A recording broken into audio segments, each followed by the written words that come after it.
dragons burnt into the ceiling. The leftovers that you can see of that time is the fireplace. That's sort of the idea of the Louis here. You have a dedication to the people that helped to reconstruct the castle. Then you have the lions of the Lotharingian Lords. That's the family that first built here. Lions bearing a helmet.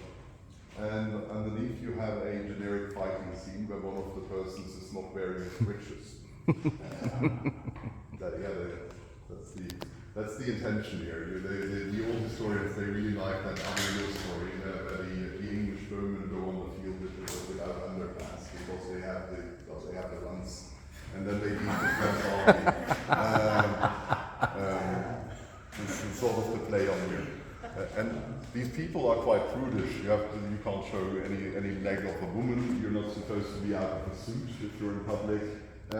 If you can slab it in sort of historical scientific terms, it's okay. So then you can have naked ladies on the wall. Then you can have the fertilization of Danae. That's the mother of Perseus, who's being fertilized by Zeus in a form of a golden shower. Then it's okay. Then it's classy. Then it's classy. Yeah. But the idea of Louis d'Avenay here is something like a big fire and a long table that, and then you can, be a little bit bored. Here it's a refined ballroom that we see today. The neo-baroque stucco ceiling is put in, gas light is put in the 1890s so that you can dance into the night. The dance floor is put in. And for the music, it's still acoustic. There was a balcony between the beams up there with a small stairway leading up, and the orchestra would play from up there. And usual for the time still, from behind the curtain, so that the rich people don't have to look at it while trying to have fun. And then people would have been dancing the balls here. So the furniture is in the way for that. It wouldn't have been furnished like this. The furniture stands there because we like showing it off, because it's relatively old.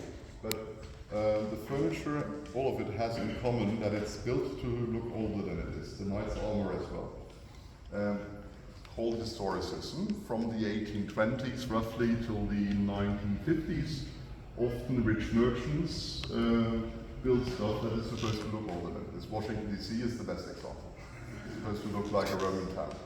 But Big Ben, Americans start building skyscrapers with gargoyles on them, like in Batman. The King of Norway builds himself a longhouse when he needs a cabin for his sailing ship.